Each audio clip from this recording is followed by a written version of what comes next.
Your kid just got cut from JV sports. I have good news. You and she don't have to brood for long because it's an opportunity. Just as most, I'd say a majority of those 45 and older who are listening to this video at one point were laid off or fired from a job. And it was one of the best things in the end that happened to you. I can give the equivalent for the teenager who's just been released from a team. Put the time that you would have put into that JV sport into instead doing well by impressing colleges, and at the same time learning some better English and math skills. It is called SAT and ACT prep. I have been coaching it for over 30 years, and the value has diminished a little bit. Not a lot at the more elite schools.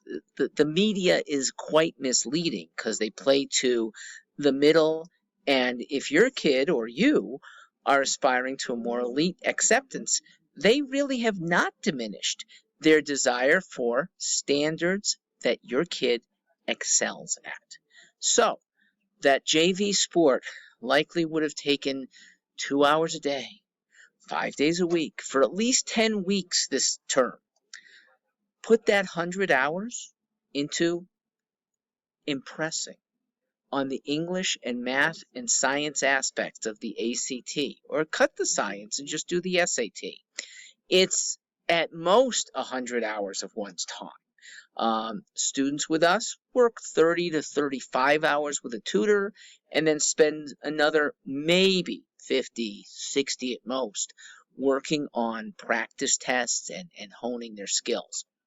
So while others might be practicing their tushies off, playing once a week in games, yes, fun, your kid will get an asset that is good for college and to some extent good for life.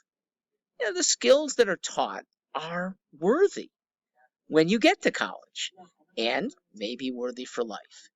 The credential that you get, if it's really good, an SAT score that's in the higher reaches for the schools that you want to attend, that's irreplaceable.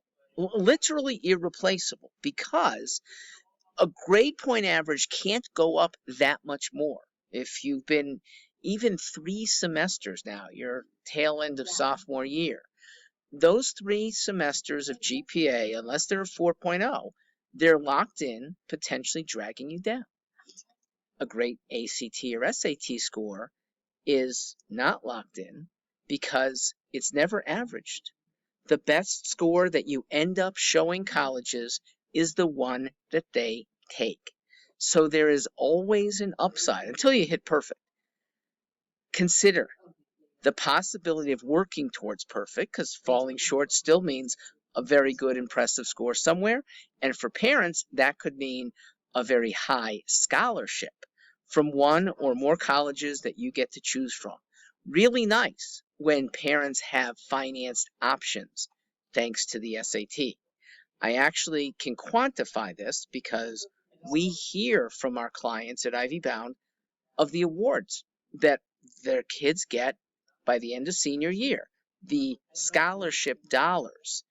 And we are now over $100,000, $108,000 on average is the 4-year award. And that comes from primarily a really high ACT or SAT scores. Grades have something to do with it, but the big driver is these scores. These are merit-based awards. They have nothing to do with the earnings or the savings of the parents. Why do they reward merit? Because colleges still want merit. They like attracting and publicizing their average SAT score of their incoming class. Being in that realm makes you much more attractive. So consider this spring, or maybe wait till the summer, put the time into good grades this spring, and over the summer, put those at most 100 hours towards burnishing a score that will help you for life.